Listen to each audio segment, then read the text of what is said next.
Y ahora sí, nuevo bloque de Desde el Conocimiento. Vamos a presentarlo a Rodolfo Tequi, presidente del Consejo Interuniversitario Nacional. Bienvenido. Muchas gracias y como siempre un gusto visitarlos en este programa. Por favor, un placer que hayas venido.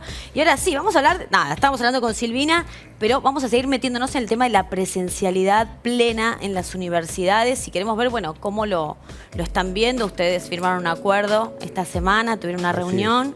Quiero que me cuentes un poco acerca de ese primero acuerdo. Lo que hay que decir, las universidades tienen características muy diferentes al resto de los niveles educativos, me refiero a inicial, primario, secundario, la educación obligatoria. Nuestros alumnos y alumnas son adultos, personas que tienen obviamente otras capacidades. Así que bueno, nosotros lo que hemos acordado con el ministro, con Jaime Persí, con el Consejo de Rectores de Universidades Privadas, es bueno, un llamado a seguir volviendo paulatinamente a la presencialidad en las universidades. Eso sería el título, digamos, como suelen decir los especialistas en comunicación. Después de ese título hay una bajada, una aclaración, digamos. Nosotros, las universidades durante la pandemia tuvimos que acelerar procesos de uso de tecnologías que venían más lentos y que se aceleraron mucho. No vamos a volver al pasado, no vamos a volver exactamente a la misma realidad que teníamos. O sea, no se vuelve más a la misma realidad por una cuestión... si no, no hubiéramos aprendido nada y seríamos tontos de volver a ponernos en una situación de vulnerabilidad absoluta, digamos. Entonces, tenemos presencialidad física en el mismo sitio, alumnos, alumnas, profesores, profesoras, sí. ¿Tenemos presencialidad mediada por tecnología? También, es decir, cuando un profesor, una profesora está con sus alumnos a través de las tecnologías, pero está en el mismo tiempo, eso es presencialidad, es una forma de presencialidad también. También es cierto que hay muchas actividades que ya sabemos que es conveniente, una buena clase teórica se puede preparar en forma excelente y estar disponible en la red. Quizás una clase de consulta es mucho mejor tener el ida y vuelta, la presencialidad, el cara a cara. Un trabajo de laboratorio, obviamente usando instrumental, es necesario estar en el cara a cara, alumnos, alumnas, profesores, profesoras, obviamente. Y bueno, de esa manera vamos constituyendo una nueva realidad de la educación superior argentina. Vamos a colaborar mucho entre universidades porque los contenidos esos que están virtuales los podemos compartir. Antes no teníamos esa costumbre de compartir contenidos entre distintas universidades, ahora los vamos a poder compartir. Así que entramos en un mundo que va hacia el futuro. Un mundo diferente que a mí me parece muy importante lo que está diciendo Rodolfo, presidente del CIN, del Consejo Interuniversitario Nacional, porque cuando él dice, bueno, las clases teóricas se pueden ver en un video, se pueden filmar.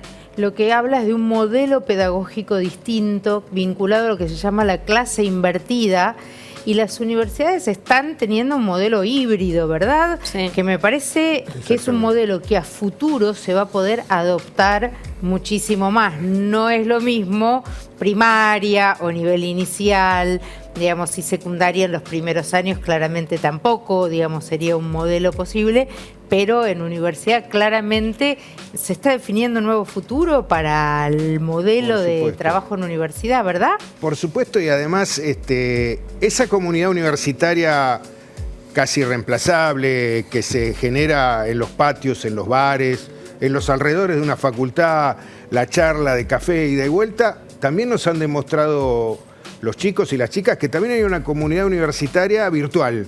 Digamos, son capaces de interactuar hoy usando las redes, otras tecnologías, así que en todo caso se enriquece. Hay una comunidad presencial que seguramente se recreará en patios, pasillos, aulas, pero también va a haber un adicional muy importante que es el contacto permanente a través de las redes, con el uso de nuevas tecnologías. Así que es mejor, peor, es distinta, tiene otras reglas. Una clase teórica de hace 20 años podía ser buena o podía ser de menor calidad.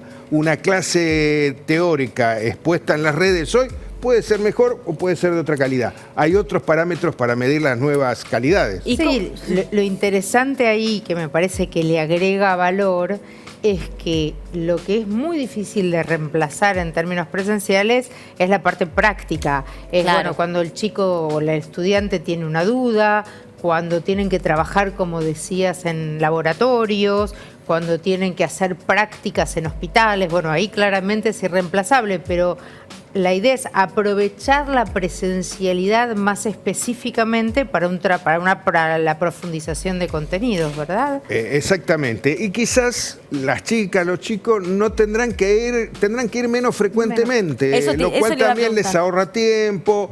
Y cuando están presencialmente ahí en los mismos espacios, lo aprovecharán más.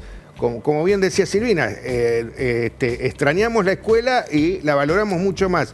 También vamos a valorar mucho más esa ida y vuelta presencial y se va a aprovechar mucho más eso. Pero llevado a la práctica, ¿cómo va a ser? Digo, porque por ahí hay mucha gente que está en su casa que dice, bueno, volvemos. ¿Cómo vuelven? ¿Se van a dividir? Porque el aula llena, como dijiste, ya no va a estar más. Eso no va a estar más. Y generalmente todo lo que es la clase teórica, que es una forma importante en las universidades, todo eso que si el chico llegó tarde tiene que anotar o algún compañero le tiene que dar los datos porque el profesor hasta el año que viene no la vuelve a repetir esa clase. Claro. Esa clase va a estar con las tecnologías incluso mucho mejor porque se pueden sumar videos, textos, se pueden editar, poner claro, un tramo de una conferencia de alguien que uno las puede volver a ver incluso también, entonces, ¿no? Eso lo va a poder ver quizás compartiendo una tarea, un trabajo o una tarea doméstica, va a poder estar escuchando la clase las veces que quiera y si llega, ya no va a tener ese problema de que llegó tarde,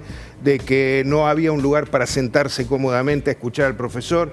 Eso lo va a superar. Pero las carreras que son teóricas, digamos, que no requieren de práctica, ¿van a ser todas, o sea, también va a haber presencialidad? No, sí, por supuesto.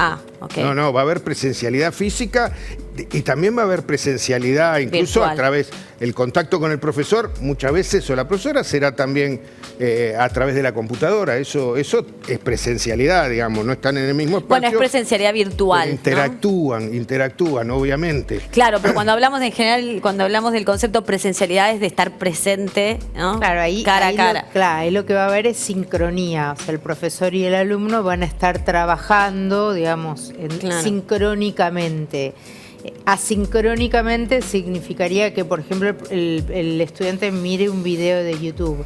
Claro. Pero la presencialidad va a servir para que, por ejemplo, el estudiante plantee los problemas de comprensión de texto. Bueno, no comprendo esto de tal bibliografía que usted dio, profesor.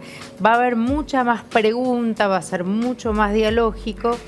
Claro. En nuestra época, no quiero decir, por lo menos digo en la mía, los teóricos éramos 1000 alumnos y uno no lo podía perder porque no había un lugar y uno teníamos que tomar nota, apuntes. Era terrible si no ibas a la clase, claro, te perdías. Acá uno puede parar la clase, volver a escuchar, volverla, digamos, no es solo el libro. Verla en el horario que también te quede cómodo. Entonces uno ya va a la clase, digamos, dígame, profesor, si me equivoco, pero creo que no. Va a la clase ya con las preguntas, con las dudas, y comparte ya no necesariamente, digamos, con tantos estudiantes. Eso dependerá, digamos, de cada universidad, de cada materia. Por ahí prácticas en medicina necesitan un número reducido, como siempre, ¿no? También vamos a priorizar la presencialidad física para los chicos que ingresan. Los chicos que ingresan, para ellos es necesario que conozcan los espacios universitarios, que los transiten. Es un cambio abrupto entre la secundaria y la universidad, así que vamos a priorizar eso. Vamos a priorizar las chicas y los chicos que les falta poco para recibirse también, para que estén con todas las condiciones para terminar rápido. De hecho, durante el año 2020, en muchas carreras de todo el país, hubo mayor porcentaje de graduación que en tiempos previos. Claro. ¿Y cuál es la explicación? Bueno, se aprovechó también la pandemia. Lo negativo de la pandemia también se le sacó el jugo con aquellas chicas y chicos que aprovecharon para terminar las materias que les faltaban y recibirse. Así que, digo, no es todo negativo. Las nuevas tecnologías tienen mucho de bueno y lo vamos a aprovechar. Lo antiguo también vamos a aprovechar lo bueno de lo antiguo y vamos a tratar de construir un futuro distinto de la educación superior, mucho más articulado y, como les decía antes, muy importante la articulación que vamos a hacer entre universidades. Total. Porque esos contenidos, como bien dice Silvina, esos contenidos que están en la red, dados por un profesor de una universidad, también van a estar disponibles para alumnos de distintas universidades. Exacto. Y eso va a enriquecer, digamos, va a generar un sistema universitario mucho más articulado en la Argentina. Perfecto. Bueno, Rodolfo, da para seguir hablando, ¿eh? Da para seguir contando muchísimo más, pero ya será una próxima edición de Desde el Conocimiento. Muchísimas gracias. No, por favor, gracias. Por haber venido y ahora seguimos. Gracias. Y felicitaciones, porque bueno, hacia una nueva universidad. Así es. Muchísimas gracias. Gracias.